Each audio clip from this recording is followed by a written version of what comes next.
Hi friends, అందరికీ నమస్తే. ఆంధ్రప్రదేశ్ ప్రభుత్వం అయితే పెన్షన్స్ సంబంధించి ఒక కీలక అప్డేట్ అయితే ఇచ్చింది ఫ్రెండ్స్. అదేంటో ఈ వీడియోలో తెలుసుకుందాం. పెన్షన్స్ ఒకవేళ భర్త కానీ మరణిస్తే వితంతు పెన్షన్ ఎన్ని రోజులకి ఇస్తారు, ఎన్ని నెలలకి ఇస్తారు, అలాగే వాళ్ళకి కావాల్సిన డాక్యుమెంట్స్ ఏంది, సో వాళ్ళు ఎప్పుడెప్పుడు అప్లై చేసుకోవాలో, ఎలా అప్లై చేసుకోవాలో ఈ వీడియోలో తెలుసుకుందాం.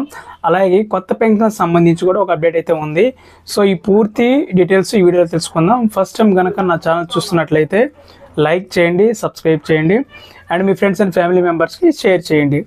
ఇక వీడియో చూసుకున్నట్లయితే ఎన్టీఆర్ భరోసా పెన్షన్దారుడు ఒకవేళ అతను మరణిస్తే భార్యకు వెంటనే వితంతు పెన్షన్ మంజూరు చేయాలని చెప్పి రాష్ట్ర ప్రభుత్వం ఉత్తర్వులు అయితే జారీ చేయడం జరిగింది. పెన్షన్దారుడు నవంబర్ 1వ తారీఖున మరణిస్తే మరణ ధృవీకరణ పత్రాన్ని పింఛన్దారుడు భార్య నవంబర్ 15వ తారీఖు లోపల, అంటే నవంబర్ 1వ తారీఖు అయితే ఆ పింఛన్దారుడు మరణిస్తే నవంబర్ 15వ తారీఖు లోపల ఈ డెత్ సర్టిఫికేట్ సంబంధించి ఆ మహిళ కానీ తీసుకెళ్ళి వార్డు కానీ గ్రామ వార్డు సచివాలయం కానీ తీసుకెళ్ళి అప్లై చేస్తే, అంటే అప్లై చేసిన తర్వాత డిసెంబర్ నుంచి అంటే ఒక నెల తర్వాత అయితే ఈ పెన్షన్ వితంతు పెన్షన్ అయితే ఇవ్వడానికి ఆంధ్రప్రదేశ్ ప్రభుత్వం కసరత్తు అయితే తీసుకుంటుంది. ఒకవేళ నవంబర్ 15వ తర్వాత అందజేస్తే 2025 జనవరి 1వ తారీఖు నుంచి అయితే ఈ మంజూరు అయితే చేస్తారు. అంటే ఒక వ్యక్తి చనిపోయిన 15 రోజుల లోపల డెత్ సర్టిఫికేట్లు అయితే సమర్పిస్తే పక్క నెల నుంచి అయితే ఇస్తారు. ఒకవేళ 15 రోజుల తర్వాత కానీ సమర్పిస్తే ఆ తర్వాత నెల కాకుండా ఆ తర్వాత నెల నుంచి అయితే వితంతు పెన్షన్ అయితే మంజూరు చేయడానికి ఏపీ ప్రభుత్వం సిద్ధంగా ఉంది. ఈ మేరకు రాష్ట్ర ప్రభుత్వం అయితే ఉత్తర్వులు అయితే జారీ చేయడం జరిగింది. జీవిత భాగస్వామి పెన్షన్ మంజూరు కోసం ప్రణాళిక ఆపరేటింగ్ విధానం ఇచ్చారు. కుటుంబ పోషణ కోసం ప్రతి నెల ఎన్టీఆర్ భరోసా పెన్షన్ పథకం కింద ఇప్పటికే ఉన్న పెన్షన్ మరణిస్తే జీవిత భాగస్వామి పెన్షన్ను మంజూరు, అంటే వితంతు పెన్షన్ను మంజూరు చేస్తారు. సో దీంట్లో సంబంధించి చూసుకున్నట్లయితే పెన్షనర్ మరణం నవంబర్ 1 లేదా తర్వాత సంభవించింది, జీవిత భాగస్వామి పెన్షన్ డిసెంబర్ 1 నుంచి ప్రాసెస్ అయితే చేయబడుతుంది. ప్రతి నెల పెన్షన్ పంపిణీ పూర్తయిన తర్వాత చెల్లించని పెన్షన్ల రిమార్క్స్ క్యాప్చర్ ప్రొవిజన్ మొబైల్ యాప్లో డిస్బర్స్మెంట్ ఫంక్షనరీ ద్వారా క్యాప్చర్ చేయడానికి ప్రారంభించబడుతుంది.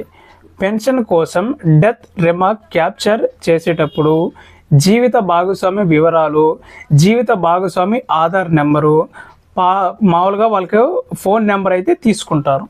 అలాగే పెన్షన్ డిస్బర్స్మెంట్ ఫంక్షనరీ ద్వారా మరణించిన పింఛన్దారుల వివరాల నియంత్రణ కోసం పంచాయతీ, అంటే దానికి సంబంధించి నిర్ధారణ కోసం పంచాయతీ సెక్రటరీ లేదా వార్డ్ అడ్మినిస్ట్రేటివ్ సెక్రటరీకి అయితే పంపుతారు. వెల్ఫేర్ అండ్ ఎడ్యుకేషన్ అసిస్టెంట్ లేదా ward welfare and development secretary మరణ ధృవీకరణ పత్రాన్ని అప్లోడ్ అయితే చేయాల్సి ఉంటుంది. జీవిత భాగస్వామి సాధారణ అర్హత మరణాలతో ధృవీకరించాలి. పెన్షన్ స్వీకరించిన తర్వాత మరణించిన సందర్భంలో పెన్షన్ పోర్టల్లో వెల్ఫేర్ అండ్ ఎడ్యుకేషన్ అసిస్టెంట్ లేదా ward welfare and development secretary లాగిన్లో పెన్షన్ డెత్ సర్టిఫికేట్, జీవిత భాగస్వామి ఆధార్ నెంబర్ వంటి అప్లోడ్ అయితే చేయాల్సి ఉంటుంది. అప్పుడు అవసరమైన పత్రాలతో పాటు జీవిత భాగస్వామి పెన్షన్ కూడా ప్రాసెస్ అయితే చేస్తారు. అర్హత గల దరఖాస్తు పెన్షన్ మంజూరు కోసం ఎంపీడీఓ లేదా మున్సిపల్ కమిషనర్కి అయితే పంపుతారు. ఎంపీడీఓ లేదా మున్సిపల్ కమిషనర్లు అర్హత ప్రకారం మంజూరు చేయవచ్చు లేదా తిరస్కరించవచ్చు.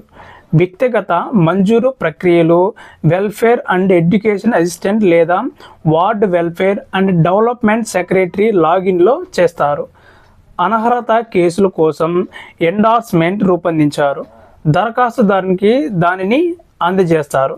జీవిత భాగస్వామి అంటే వితంతువు పెన్షన్ ప్రతి నెల 15వ తేదీలోపు మంజూరు చేయబడుతుంది. తదుపరి నెలలో సెర్ప్ సిఇఓ ద్వారా పెన్షన్ అయితే విడుదలవుతుంది. దీనికోసం ఎంపీడీఓలు, మున్సిపల్ కమిషనర్లందరూ భార్య పెన్షన్పై ప్రతి నెల తగిన చర్యలు తీసుకోవాలని ఆదేశించారు. భార్య పెన్షన్ కోసం పంచాయతీ సెక్రటరీ లేదా వార్డ్ అడ్మినిస్ట్రేటివ్ సెక్రటరీ లేదా వెల్ఫేర్ అండ్ ఎడ్యుకేషన్ అసిస్టెంట్ లేదా వార్డ్ వెల్ఫేర్ అండ్ డెవలప్మెంట్ సెక్రటరీలు ఎంపీఎస్ఓపిను అమలు చేస్తారు. డిఆర్డిఏ ప్రాజెక్టు డైరెక్టర్లు ప్రక్రియను పర్యవేక్షించి జిల్లా కలెక్టర్లు రిపోర్టు సమర్పించాలి. జిల్లా కలెక్టర్లు ఎటువంటి ఆలస్యం చేయకుండా వెంటనే తగిన చర్యలు తీసుకోవాలని చెప్పి ఆదేశించారు. సో దీనికి సంబంధించి అయితే పూర్తిగా ఈ వితంతు పెన్షన్ సంబంధించి ఎలాగైతే పోర్టల్లో ఎక్కిస్తారో ఫుల్ డీటెయిల్స్ ఈ వీడియోలో తెలుసుకుందాం. ఎవరైనా మీ భర్త కానీ చనిపోయినట్లయితే 15 రోజుల ముందే ఈ డెత్ సర్టిఫికేట్ తీసుకువెళ్ళి మామూలుగా సచివాలయంలో కానీ అప్లై చేస్తే మాత్రం మీకు నెక్స్ట్ మంత్ నుంచి అయితే పెన్షన్ అయితే వితంతు పెన్షన్ అయితే వస్తుంది. లేదా 15 రోజుల తర్వాత కానీ అప్లై చేస్తే నెక్స్ట్ మంత్ కాకుండా ఆ నెలలో నుంచి అయితే వితంతు పెన్షన్ అయితే ఏపీ ప్రభుత్వం ఇస్తారు. అలాగే కొత్త పెన్షన్ సంబంధించి అయితే డిసెంబర్ మొదటి వారంలో నుంచి అయితే ఏపీ గవర్నమెంట్ పోర్టల్ను ఇవ్వబోతుంది. సో ఎవరైతే అర్హతగా ఉన్నారో వాళ్ళందరూ కొత్త పెన్షన్స్ నెక్స్ట్ మంత్ ఫస్ట్ వీక్లో నుంచి అప్లై చేసుకోవడానికి ఏపీ ప్రభుత్వం అవకాశం అయితే కల్పిస్తుంది. అలాగే 3 నెలల పెన్షన్ ఒకేసారి తీసుకునే విధానాన్ని కూడా నెక్స్ట్ మంత్ డిసెంబర్ నుంచి కూడా అయితే ఏపీ ప్రభుత్వం తీసుకోబోతుంది. అలాగే 3 నెలలు ఒకేసారి 3 నెలల పెన్షన్ తీసుకోలేని పక్షాన ఇక నుంచి అయితే వాళ్ళకి పెన్షన్ రాదు, రద్దు చేస్తారు గవర్నమెంట్. అంటే వీళ్ళు పెన్షన్ తీసుకోవట్లేదని చెప్పి ఆ పెన్షన్ అయితే ఇంకా శాశ్వతంగా నిలిపివేస్తారు. ఇంకా మళ్ళీ ఎప్పటికీ ఆ పెన్షన్ అయితే ఇవ్వరు. సో మీరు కానీ 1 నెల 2 నెలలు మిస్ అయినా ఖచ్చితంగా అయితే 3 నెలల పెన్షన్స్ అయితే తీసుకుంటా ఉండండి. 3 నెలల పెన్షన్ తీసుకున్న 3 నెలలు కలిపి అయితే పెన్షన్ ఇస్తారు. 1 నెల 2 నెలలు కానీ మొత్తం ఎన్ని నెలల పెన్షన్ తీసుకోలేదో ఆ పెన్షన్స్ అయితే 3 నెలలు కలిపి ఏపీ గవర్నమెంట్ చెల్లించబోతుంది. సో వీడియో కనుక నచ్చినట్లయితే లైక్ చేయండి, సబ్స్క్రైబ్ చేయండి. ఈ గవర్నమెంట్ నుంచి ఏ చిన్న అప్డేట్ వచ్చినా మిస్ అవ్వకుండా ఉండాలంటే నా ఛానల్ సబ్స్క్రైబ్ చేయండి. Thank you for watching.